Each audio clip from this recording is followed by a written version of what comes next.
Thank you for your interest in the Retained Recruiter Show, powered by iIntro.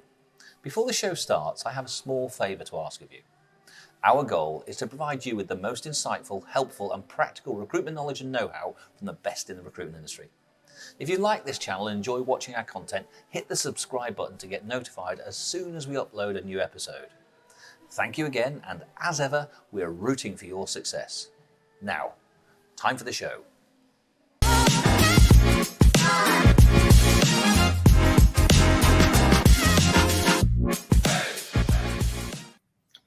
Hello and welcome to the Retained Recruiter Show. My name is James. And my name is Jo, and thanks very much for joining us all today. Yeah, indeed. And we've got another Jo with us. We've got Jo Major. So hello, Jo. Thanks for coming. Thanks for having me back. Hey, welcome. And it's having you back, but just like to share with people, we're delighted to welcome you back for the second time. Jo, if you don't know Jo, please look her up on LinkedIn. She's got over 25 years in recruitment, which is hard to believe. Jo knows the industry inside out, and she's not afraid to challenge how it works, which is why we're looking forward to having her on with us today. Jo's the founder of Diversity in Recruitment, and she is a driving force behind real, practical DE&I change in hiring and talent attraction. And Jo's work focuses on reshaping recruitment cultures through strategic training programs that don't just tick boxes. They improve candidate experience, attract underrepresented talent and boost employee engagement. We're going to be talking about some of those candidate experiences later on today. But Jo's also a recognised voice across the UK recruitment space. She's a sought-after speaker, podcast guest like today, and panellist at major industry events, including Rec Expo, for example, and others alongside that. And I think Jo's mission is simple: to put inclusion, equity and accessibility at the heart of how we hire and make recruitment better for everyone. There we go, Jo. That's it. That's your introduction. So that was a fabulous elevator pitch. You do it better than I do.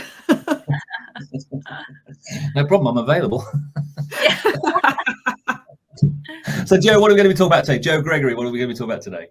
I know this could get very confusing. We're overloaded with Jameses, not Joes, so it's quite nice to be the other way around.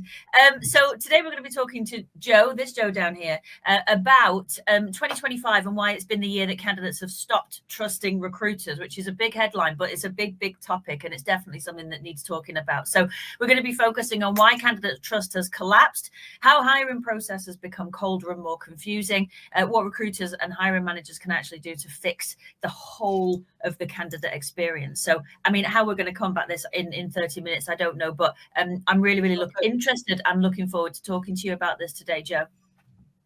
It's a really big topic, right? And I think maybe something I personally feel that as ironic as this sounds, I think improving the candidate experience is going to be the USP for 2026. Yeah.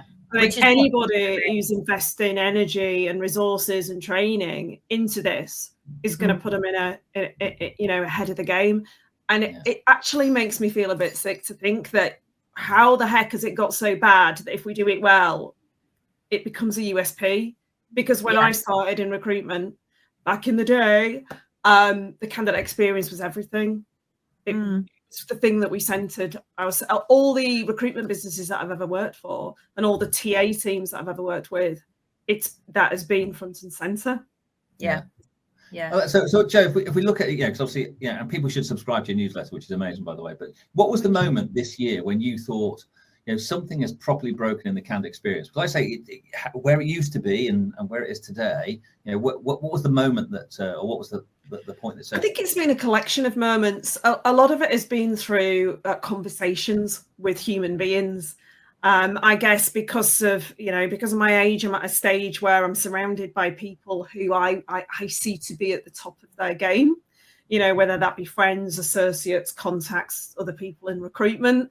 And the stories have just not stopped this year of people, like I say, at the pinnacle of their careers, for various reasons, find themselves either facing redundancy or buyouts, or they're looking for a new challenge, or they're looking to take that top end CEO style role. That's the next thing for them.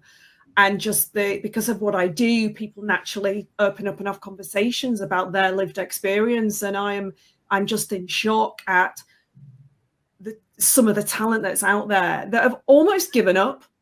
And I'm seeing more and more people start to set up their own things, and it's just I just cannot even comprehend how we've become so transactional, and the gap between acquisition and amazing candidates has become so wide and so deep.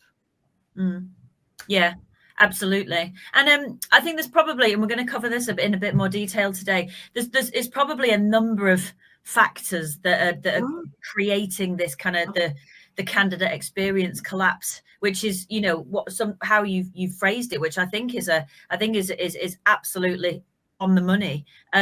You work with lots of businesses, recruitment businesses and internal recruitment teams. What sort of things are you seeing from their perspective that's sort of giving you this read into the market that the candidate experience is collapsing within these organizations? I mean, from the recruiter's perspective, I mean, one of the key things is volume. You know, an unmanageable amount of applications, an unmanageable amount of sameness. You know, I think candidates are also gaming the system. They're having to, and we're seeing submission of not just 6 CVs that match the spec, but, you know, 206 CVs that match the spec. And this absolute overwhelm and burnout that we see within recruiters and TA. And that has got to have an effect on the candidate experience, because there are very, very few people that I know that are handling, and like, so when we think about recruiters and TA, we usually handling multiple roles, 10, 20, sometimes even more. If you've got volume applications, how can you possibly bring in how can you center the human in the human experience in all those applications? And also just, you know, organizations really struggling to actually hire. When we've got unemployment at the level that it's at, we've got all this AI and automation, and really we should be thinking, gosh, it should be easier to hire, not harder. So, well, why are we seeing burnout? Why are we seeing such high levels of frustration and stress within TA and within the recruiter space?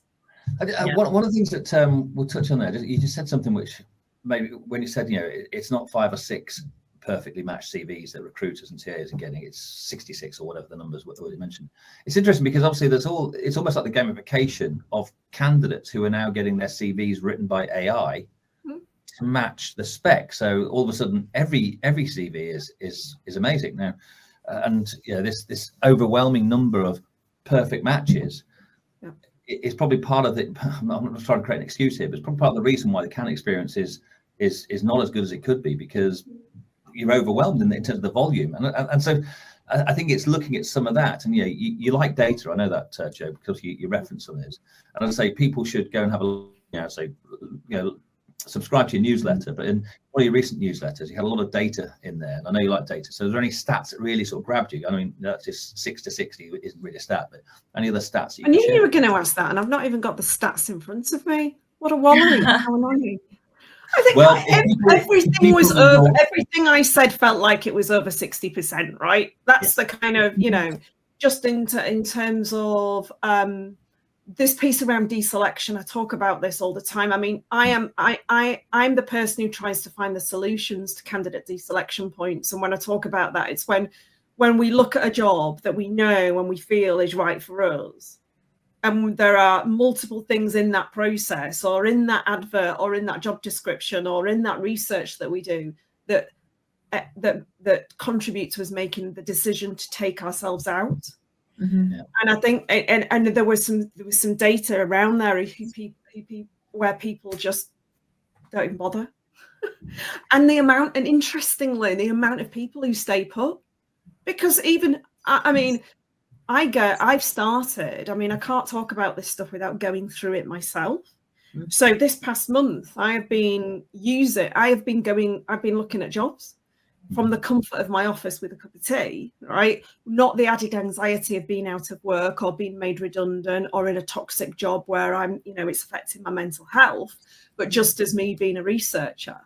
And honestly, I sometimes just get past where it tells me how many people have applied for the job. And I'm like, no way. What's the point? What's the point? Can you imagine? And for some of the roles, without giving it the massive ones about myself, but for some of the jobs, I'd be a perfect catch for them. And I'm like, what's the point? Knowing what I know. And I am not a person who's been looking at a job for 6 months. And how many people are actually doing that? And, when I say about that void between talent and organizations, the data around people that are actually staying put, or that there was also something in there about how we feel about a brand. And I've really noticed that. I was looking at a job for a big brand that a lot of people would recognize, and there was diversity and inclusion, of course. And I was just like, oh my goodness, they couldn't even get the advert right for this type of job. And it starts really getting me to question the credibility of that. How could they have even gone out with that? You had one job to do, right? Mm-hmm. And so my feelings towards that organization, am I seeing it as like, oh gosh, this is an amazing challenge, I can see their problems? Or am I just thinking it as a professional, thinking that is an impossible mountain to climb? If they can't even get this bit right, what is the recruitment process going to be? So the way that I feel about the organization, really backed up by the research. I think you put out a post this morning, Joe, that made me smile. And it's all various job quote or elements of a job description that you put in, and the hidden meaning of what it is. Just nonsense. We cover diversity, equity, inclusion, aka we've actually written that down, but we don't do it. Yeah, it's a giveaway. All that part of that brand experience, I suppose, is what's there, isn't it? Yeah. I try to, I post everything with my, I am a bit cheeky with it, but that's why I say I smiled. It was. Got to add some humor to it because it's exasperating. Made me read it. Yeah.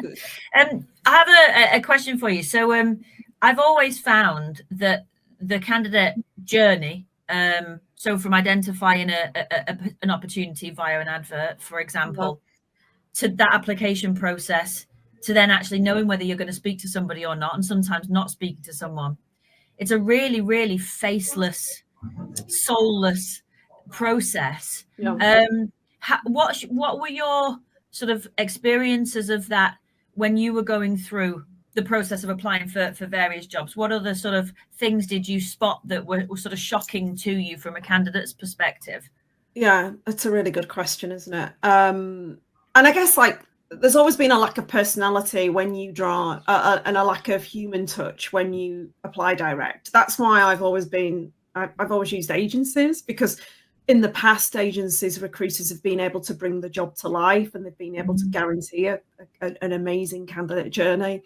But even that is being jeopardized now because of the missing links between the client and the agency, and clients being overwhelmed and bombarded and not being able to give dates and interview properly and give feedback and all of that stuff, and cancelling jobs and whatnot. But one of the key things, everything just I keep saying, I feel like we've automated the human out of the human experience. And for me, recruitment is all about a human experience.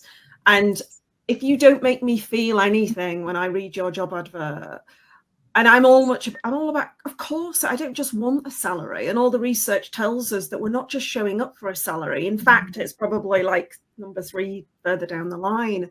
I want a human connection whenever we choose to buy a product or a service, right? And ultimately, I know it's not purchasing, but it's the same emotional journey. If not, it's even more intensified, because it's the biggest decision that most of us will ever make. Because I'm speaking for myself here, but work is the epicenter of my life, and one bad decision will disrupt everything, like the butterfly effect, right?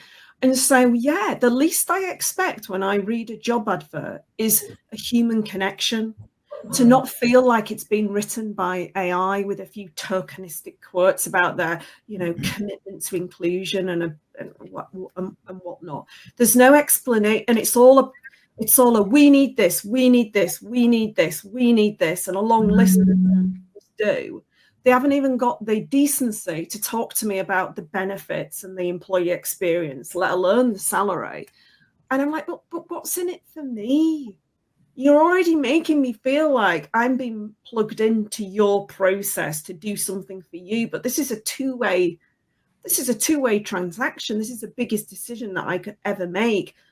What does that look like for me? So even the basics, I mean, advert writing has typically been tragic forever and a day, but then introduce automation into that, and it's just even more transactional.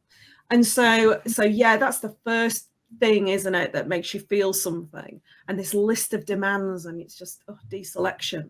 And then you click through, and as I say, the most dehumanizing thing I can see is the fact that every person and their dog has applied for the job, and I'm like, what's the point?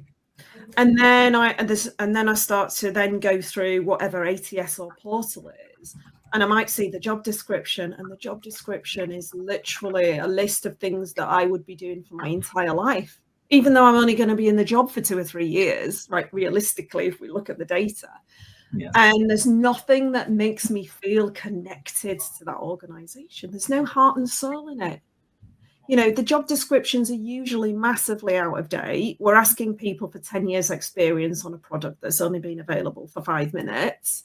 And it's just this, and then this tokenistic stuff about how much they care about this and how their culture is really important. And you can tell it's just so processy. And that's before I've even got to the application bit, which then asks me to reiterate everything on my CV in a really clunky, inaccessible, lengthy application form. It tells me nothing about what happens next.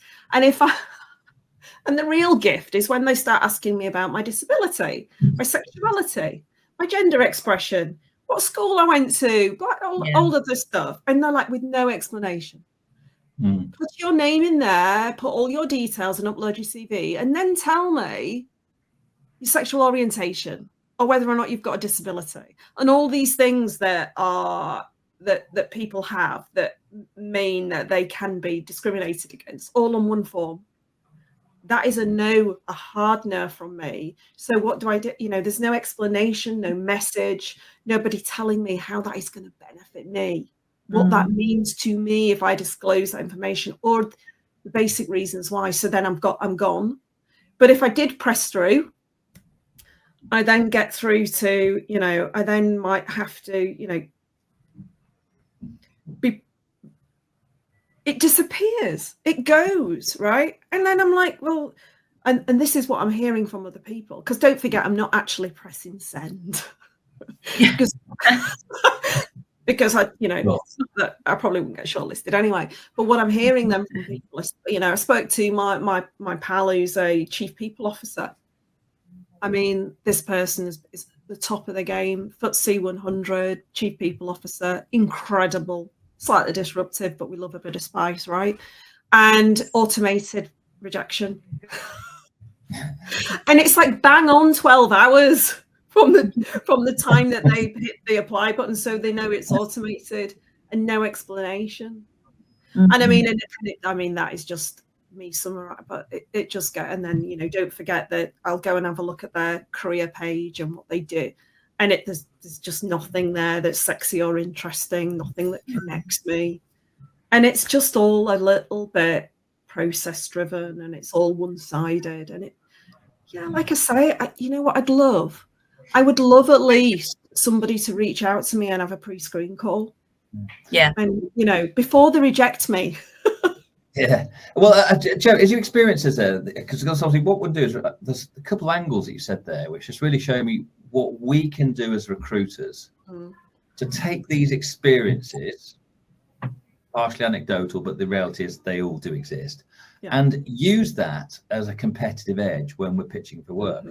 And it's almost to throw that at the employer and say, you know, do you know what your experience is like? You know, this is a typical experience, and if you fall anywhere near that, you're not getting the best candidates. You might be getting a volume of candidates, but you're not getting the right candidates.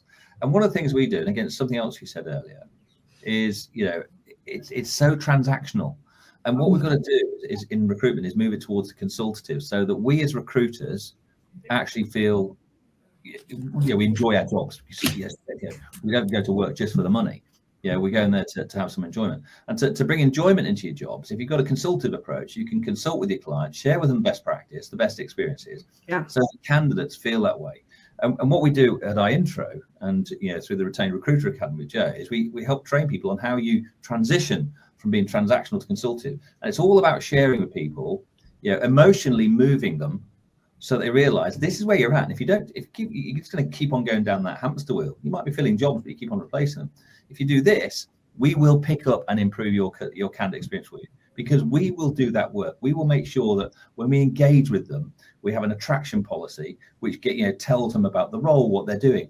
We can include all the parts about whichever relevant, but we don't make it so it's just a pure tick box exercise so people feel abused when they're thrown out of the process at the other end. Recruiters to do that. So I think that's something we do. And what assist people, if they want to find out how we do that, then there's going to be a banner popping up on screen any moment now, which says get in touch with us, book a call with us, from that side of things. But I think it's spoke about, Joe, were you direct with employers there, or do you think the experience is also true with recruitment agencies? I mean, I think good recruitment businesses will be all over this stuff. They will be selling this as their USP, right? I mean, I would be hoping that recruitment businesses, I've just written it down here actually, are actually going to market themselves in 2026 as employer brand rebuilders. Yeah. Because our clients are going to need that. I would like to think that we are going to be positioning ourselves as experts in the candidate experience and equip ourselves with the skills to be able to say we can come in and we can audit the process and give you recommendations and help improve this and rebuild your employer brand and your employee value proposition, right? I know if I was on desk, that is what my USP would be. And that is what our clients should be expecting from us. And I don't think this happens enough. I don't think we're taken seriously enough as the experts in this space. And that always baffles me, because a computer will match a CV to a job description these days. What we're there to do is to think about the human experience and how human beings feel about interactions, right? And why are our client, when we're saying this is not going to work, this could be better, I can see 7 things that you can do to improve. Why are our clients not saying this is incredible, thank you very much, can you come in and speak to whatever, and can you help us embed that change management project? I still think we've got a long way to go for them to see us as expert TA people and experts in the candidate journey. And it's not rocket science. We know what works, and we know also what puts people off and deselects themselves. So I think we have got a really important part to play in this brand rebuilders kind of mindset. I think that is going to be, we're impartial. We're on the outside, aren't we? We're like, this. I would be doing this as business development, right? I would be going through the process of, say I was looking at my prospects. I would be going through the process of application, and then I would be giving them an unsolicited review, say, but do it in a beautiful way, a calling in, not calling out. This is what I've seen. I think, we should really think about this, or you could really think about this. This is my expertise. And that's how I wouldn't be calls and whatnot. That's what I'd be doing. And it's such a value add. And we've got the tools to be able to do that now. Yeah, we have, and it's using the tools to bring us closer to our candidates and clients, not using the tools to make us, to take us further away, which I think sometimes, with technology and AI, we've got it a little bit wrong. It's about, what can AI and technology do to enable us to get closer to candidates and clients. And I know we were speaking prior to the show as well, and we were talking about, how a lot of this is full circle. It's going back to basics. When we started, in the good old days, this was par for the course. Working in a consultative way, making sure that you were creating a really great candidate experience, a really great candidate journey, a really great client journey, and that there was care in the process. And I do think that we have to go back to basics as recruitment agencies. You know, we need to go back to basics and look at how should we be doing this? What is our candidate and client value proposition in the market? Because if we're not getting it right, we're never going to be able to educate our clients, our end user clients, how to get it right. So if you could, I suppose this is a great platform for us to start this. If you could get every CEO to do one thing tomorrow, it could be the CEO of a recruitment firm, could be the CEO of an end user client, one thing that they could start doing that rebuilds trust with their candidates, what would it be? Well, first of all, it would be to go through their own recruitment process anonymously. Yeah, excellent. What a great thing to do. Absolutely anonymously. Don't tell anybody about it. And obviously, you know, I wouldn't get them to be applying for the chief exec job, but I would, you know, there's the tools to be able to fake it, right? We can easily do that. And I would be sitting down with my talent attraction team and my hiring managers and with that feedback, and I would be delivering that as how it made that chief exec feel and think. And also the interesting bit, like, would that chief exec still be able to get a job in their own business?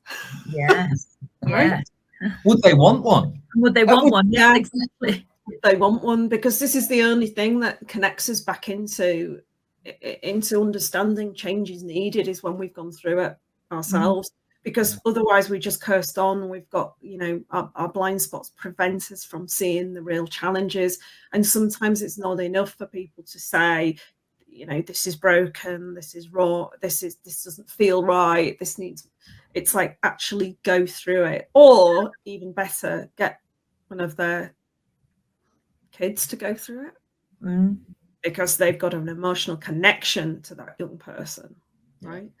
And then just sit down and lead the rebuild, really lead the rebuild, and get the resources to give your people some good training, right?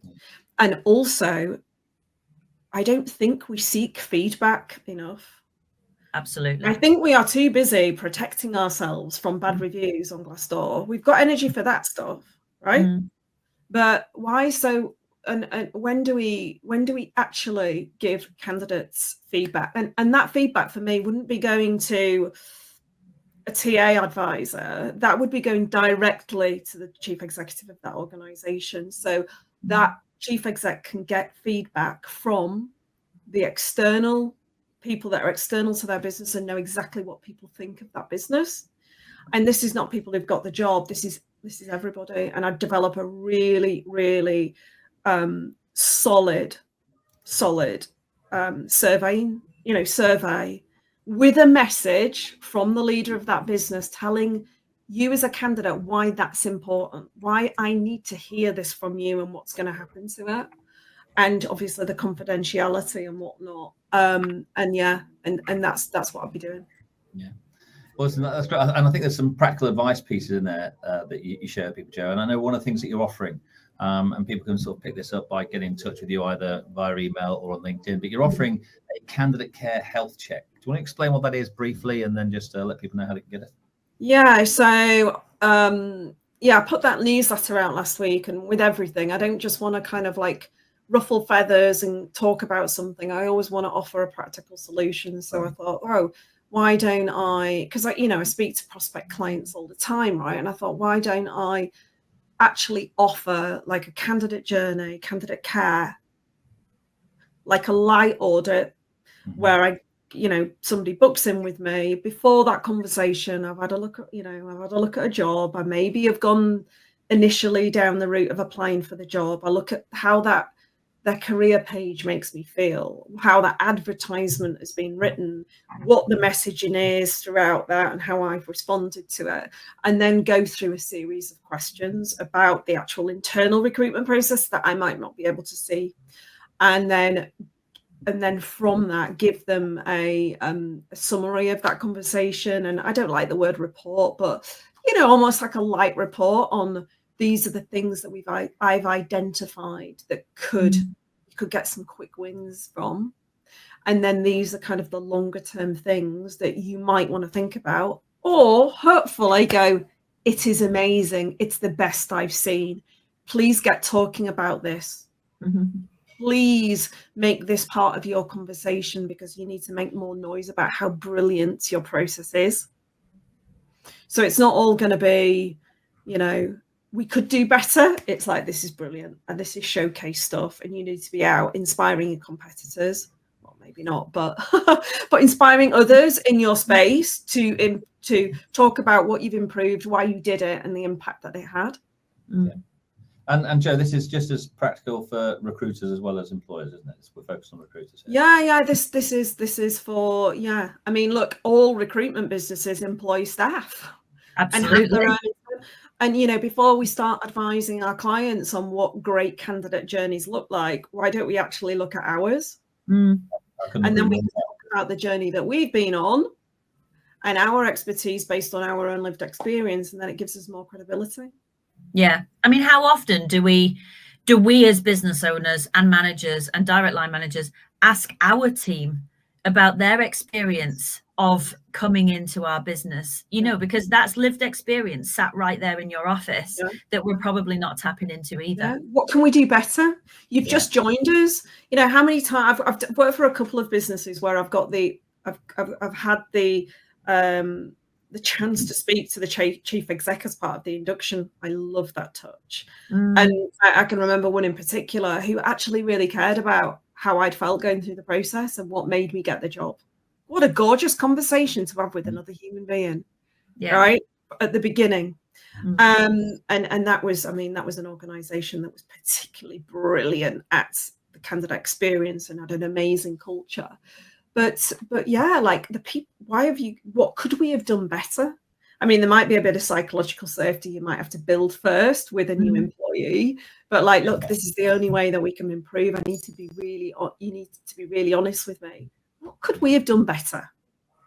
You know, what could we learn from you having just gone through our process? We might not want to hear all of it, but it's definitely, you know, it's something that nobody else externally, we don't have to pay for that feedback.